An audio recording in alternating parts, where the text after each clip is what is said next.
Hello, good morning guys. I'm Gino. Okay, today I'm gonna have my bike assembled. Okay, I'm saying goodbye to my Twitter bike. It's been a year, I think, since I had my Twitter bike, but now I want to have a road bike. So it took me months to assemble this and buy the parts. Yeah, it's a hard work. So before I disassemble my gravel bike, my Twitter, I'm gonna video it, and it's really been, fun experience with it. But I want speed, so, and I want to compete, so I'm assembling a road bike. So this is my road bike, my gravel bike. So it's the Twitter. Okay, so I had the upgrade I had here is the Pana Racer. Okay, SK. Okay, then the Shimano 105 hydraulic. Okay, 5034, 1132 sa likod. Right, then bar tape. And then the Fizik saddle na carbon. Right. So yun lang na-upgrade ko, pati brakes, rotors. So saying goodbye to this one. Right, so everything's ready. So I have my wheels, the Avian wheels, and then the Elves frame, and then my handlebar. Okay, here's the handlebar inside. Everything's here. I like this tape. Okay, prime stem, prime handlebar, aero shop. So, then my frame.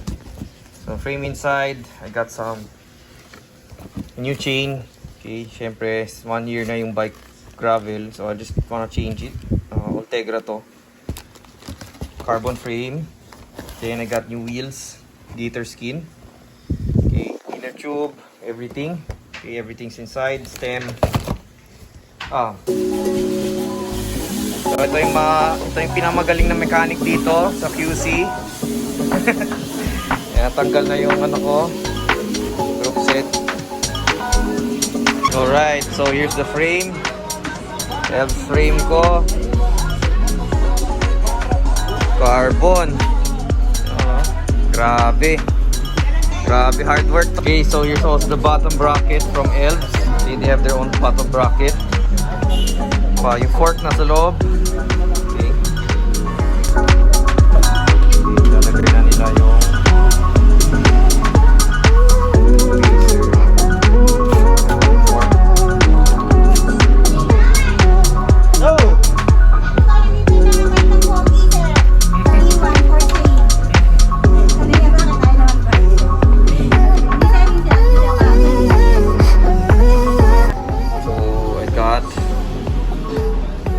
mechanic, ito na lang.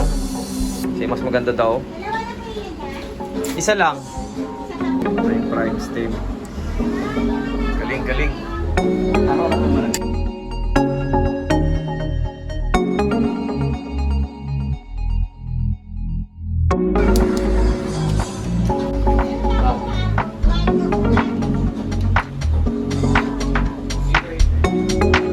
Okay, so integrated pala siya. Labas yung cable dito. Yan, ganyan siya. No more cable. Tuloy mo lang ba doon sa karton? Yan, nakalagay na yung handlebar.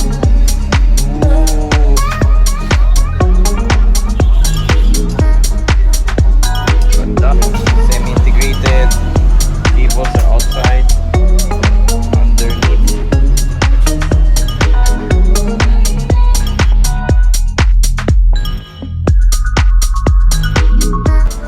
So my bike's almost done.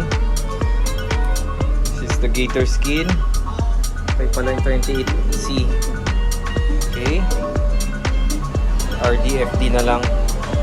Then flat bar. Ganda ng integration sa baba.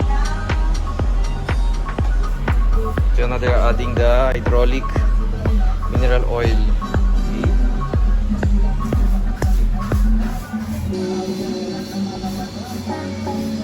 Bar tape na lang. Put this na. I just have to change this na lang. Next Next time na lang. Ba yung weight niya? 8.6. Kasi may alloy ito. So I just got back and we're done with the bike. Okay, shout out to Bicicleta. You can check them out on their Facebook page. Okay. Sa mechanic, galing mag internal cabling. Okay, so here's my bike. Okay. There's my dog. So parts used, I used prime stem. Okay, 80 mm. And then a prime handlebar. This is alloy. Light alloy naman. Okay. Then I placed space here just for me because I'm not sure if I still can, if this is enough or I can add more. So I place it here. Then of course Elves Falath Pro disc. So the whole disc is made of carbon lodi. Then I use a Fizik saddle. Right, so carbon sa ilalim, but this is steel, chromoly steel. Then group set is Shimano 105. Ito papalitan ko next time. Okay. 105. Rotors are 160 ice tech. Wheel set is Avian. Okay. Avian 50 mm. Right. And then wheels are 28C. What's this? Kapal naman eh. 28C gator skin. Right. They say ano siya, puncture resistant. All right. Then I use minimal tape. I think this is just 2 mm. Hindi ako fan sa makapal na, you know, bar tape. So the nice thing about this is sear. So it's only, I think, 400 or 300. Hindi siya makapal. So pang road talaga. Hindi ko gusto yung mga gravel na sobrang kapal yung 3 mm. Mga 2 mm to. So yun, this is my bike. It's my dream build. I've been building it for a while now.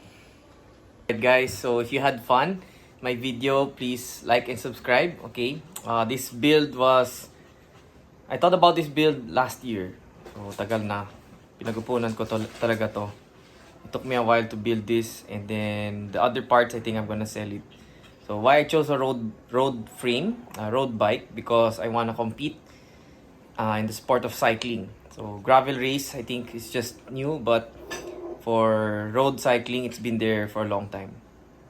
Okay guys, I see you soon.